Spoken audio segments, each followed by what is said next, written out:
માતૃભાષા આ શબ્દ સાંભળીને જ કેવું લાગે છે નહીં? એ ખાલી વાતચીત માટેનો એક શબ્દ નથી. ના, એ તો આપણી ઓળખ છે, આપણી સંસ્કૃતિ છે, કહી શકાય કે આપણા અસ્તિત્વનો પાયો છે. અને સૌથી મજાની વાત એ છે કે આ અનુભવ ભલે દુનિયામાં દરેકને થતો હોય, પણ દરેક માટે એકદમ પર્સનલ, એકદમ અંગત હોય છે. અને મોટાભાગના લોકો માટે જીવનનો પહેલો શબ્દ કયો હોય છે ખબર છે? માં. બસ આ એક જ શબ્દ. પણ એ ખાલી એક અક્ષર નથી, એની અંદર આખી દુનિયા સમાયેલી છે. આ એ પહેલો અવાજ છે, પહેલો ધ્વનિ છે, જે આપણને સીધા જ આપણી ભાષા, આપણા પરિવાર, આપણા મૂળ સાથે જોડી દે છે. એક એવું બંધન જે ક્યારેય તૂટતું નથી. અને સાચું કહું તો અહીંથી જ આપણી માતૃભાષાની આખી સફરની શરૂઆત થાય છે. તો ચલો આ સફરના પહેલા પડાવમાં આપણે એ સમજીએ કે આ માતૃભાષા, આ મધર ટંગ, એનો સાચો મતલબ શું છે?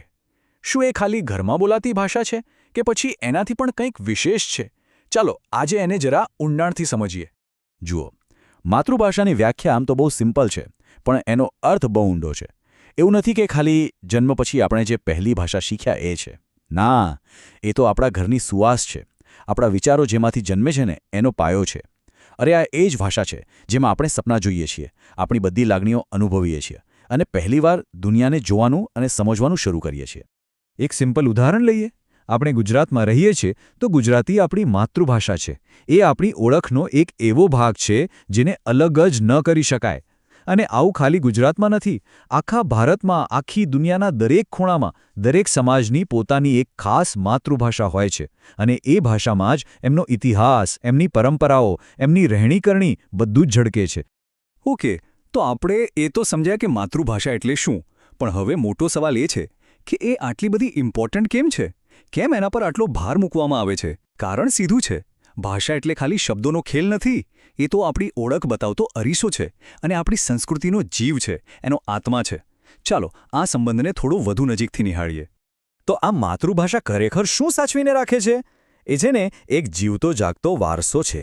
એની અંદર આપણા વડવાઓએ આપેલા સંસ્કાર છે, આપણી સંસ્કૃતિના બધા જ રંગો છે અને આપણી જે યુનિક આઇડેન્ટિટી છે, આપણી આગવી ઓળખ, એ બધું જ છે. માતૃભાષા જ આ બધી વસ્તુઓને એક પેઢીના દિલમાંથી બીજી પેઢીના દિલ સુધી પહોંચાડે છે. ક્યારેય એવું વિચાર્યું છે કે આપણે આપણી માતૃભાષામાં જ કેમ સૌથી વધુ કમ્ફર્ટેબલ ફીલ કરીએ છીએ? સૌથી સહેજ? કારણ કે એ આપણા વિચારો અને આપણી ભાવનાઓનું નેચરલ ઘર છે. એમાં કોઈ બનાવટ નથી. પછી એ ગુસ્સો હોય, પ્રેમ હોય, ખુશી હોય કે દુઃખ, આપણી જે અસલી ફિલિંગ્સ છે ને, એ જે તાકાતથી માતૃભાષામાં બહાર આવે છે, એવી ઓથેન્ટિસિટી, એવી સચ્ચાઈ બીજી કોઈ ભાષામાં લાવવી બહુ અઘરી છે. તો હવે આપણે માતૃભાષાનું મહત્ત્વ તો સમજ્યા, પણ હવે વાત આવે છે આપણી જવાબદારીની, આપણી ડ્યુટીની. કારણ કે આ ખાલી એક ભાષા નથી, આ એક વારસો છે અને એને સાચવવો એ આપણું કર્તવ્ય પણ છે અને ગૌરવ પણ. અને આ વાત એકદમ સાફ છે. આપણી માતૃભાષાને માન આપવું, એનું સન્માન કરવું, એ બીજું કંઈ નહીં પણ આપણી પોતાની ઓળખનું સન્માન કરવા જેવું છે. અને એના પર ગર્વ લેવો એ કોઈ ઓપ્શન નથી. જો આપણે આપણા કલ્ચરલ હેરિટેજને, આપણા સાંસ્કૃતિક વારસાને જીવતો રાખવો હોય, ધબકતો રાખવો હોય, તો આ પહેલી અને સૌથી જરૂરી શરત છે. તો છેલ્લે આ એક સવાલ, જે ખાલી આ સ્લાઇડ પર નથી પણ આપણા બધાના મનમાં હોવો જોઈએ, કે આપણે બધા સાથે મળીને આપણી માતૃભાષાનું ગૌરવ જાળવી રાખવા માટે, એને જીવંત રાખવા માટે શું કરી શકીએ? આજની તારીખમાં શું કરી શકીએ? કારણ કે આ સવાલનો જવાબ જ આપણી આવનારી પેઢીઓનું ભવિષ્ય નક્કી કરશે.